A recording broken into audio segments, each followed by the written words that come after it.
Morning, everyone. I hope you had a good week.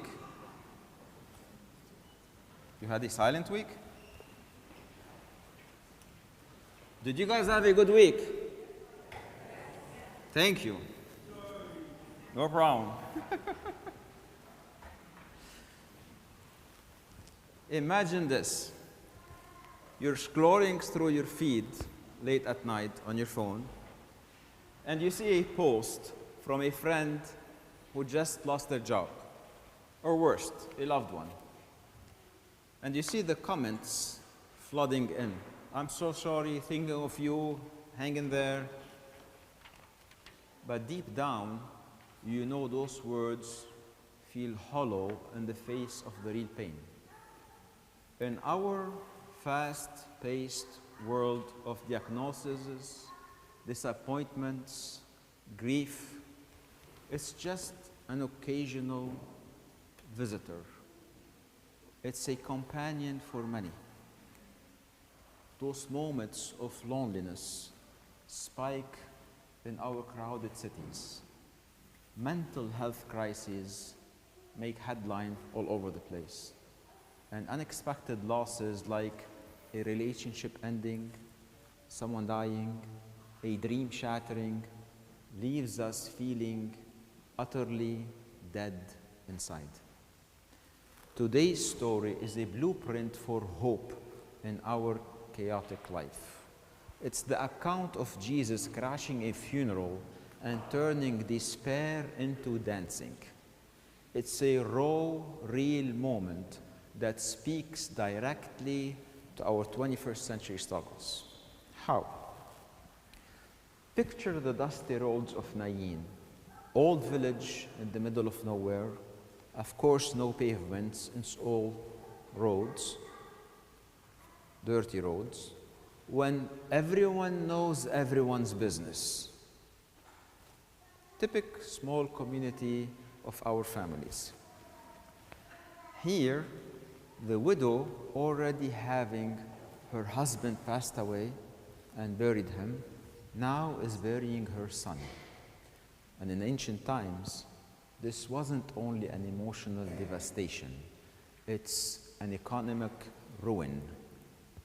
The woman has no more male provider, so she's gonna be, unless it's a very rich person, she's gonna be poor, she's gonna be destined probably for begging or for worse. And the funeral swells with townfolk that all know the situation, and their sympathy cannot fill her void. She's walking into a future as bleak as the grave itself. This is not enough? Both of them? Both microphones? Okay. So let's go back to our idea. She's walking into a future as bleak as the grave.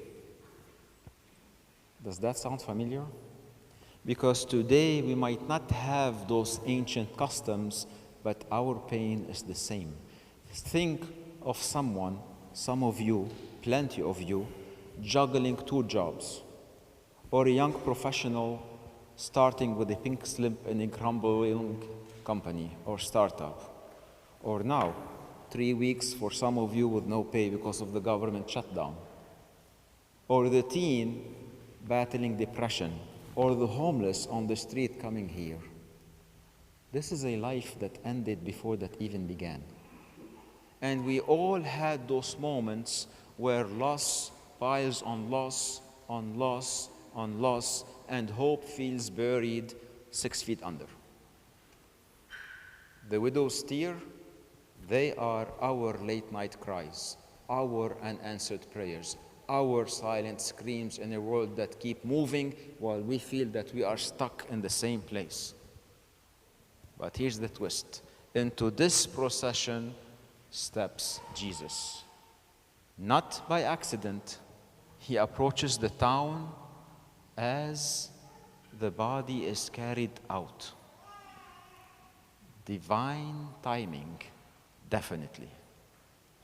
And it reminds us that God doesn't avoid our messes. He walks right into them when we need Him most. What does the Bible say? When the Lord saw her, He had compassion on her. This is what we heard. The NIV says, when the Lord saw her, His heart went out to her. The Greek word which I asked Abuna to pronounce today Esplachnisti. Explain what you explained to me.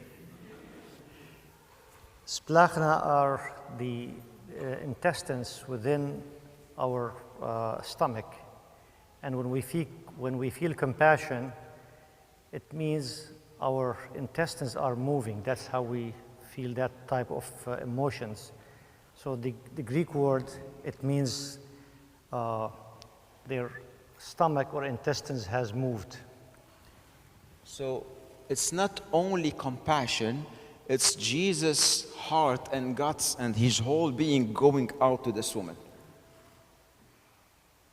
It's a punching in the gut compassion. How about that?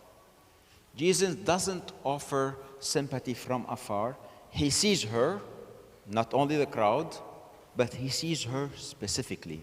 And He speaks, "Don't cry." And then boldly He touches the bier, defying, of course, cultural taboos, because you cannot touch a bier or someone who is dead. You're going to become unclean. And with authority He commands, "Young man, I say to you, get up." And life returns. And the son sits up, talks, and is restored to his mother. Jesus doesn't only heal, He revives. He revives that peace in us, that brokenness in us, that problem in us. What's the crowd's reaction? Awe and praise. God has come to help His people. Today, in a world skeptical of miracles, this story shouts that God isn't distant from you and me. He is involved.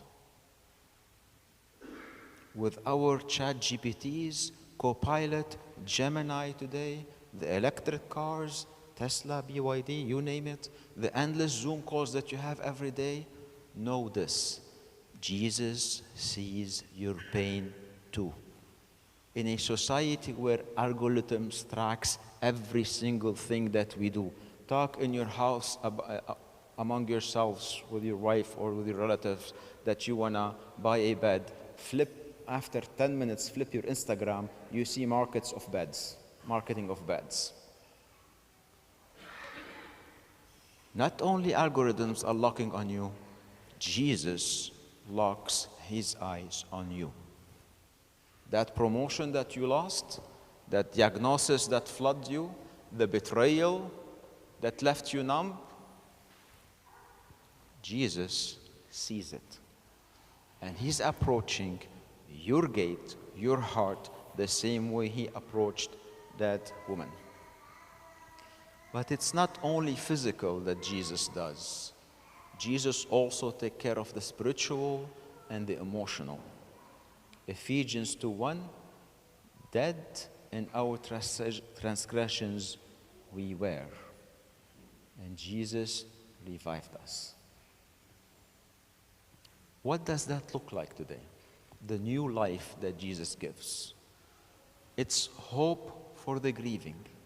If you're mourning a loss, a job loss in this volatile gig economy, a loved one, illness, something that bad, that a relationship that went bad, Jesus will come to you and say, "Don't cry," as a promise of comfort.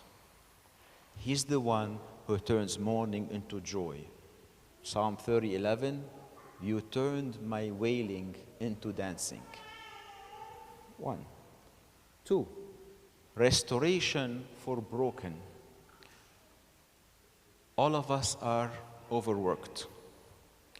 Professionals sometimes feel isolated because they're focused on their work and they have no time for anything else.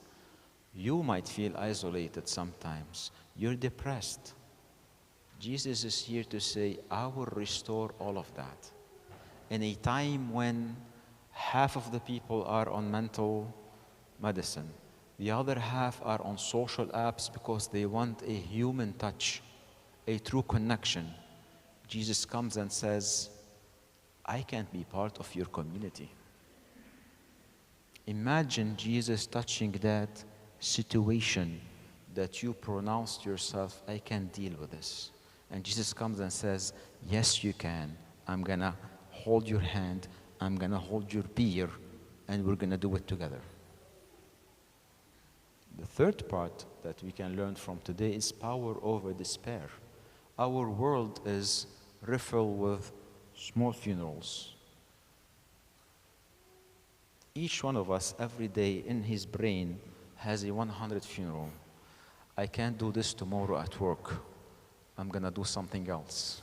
That's an idea that you just buried. I had a fight with my fiancée. How can I deal with this? I cannot deal with this. It's too much. That's another funeral, because it's another idea that you hid in your heart that's going to grow eventually, and when you see your fiancé or your girlfriend, you're going to fight. Political division, personal failures. Yet Jesus comes and says, I will hold you through all of death. How? By faith, by prayer, by community. The miracle in Nain is an invitation. Jesus is still in the business of raising hearts 2,000 years after. In the story, the widow didn't have to beg, didn't have to bargain, didn't have to say, hey, Jesus, if you do something for me, I'll do something for you. No. Jesus approached her in the midst of her darkest moment. For me and you today, how do we let Jesus approach us? How do we open that same door that woman did? 3 practical steps. Be honest with your pain. We're very good at hiding our pain.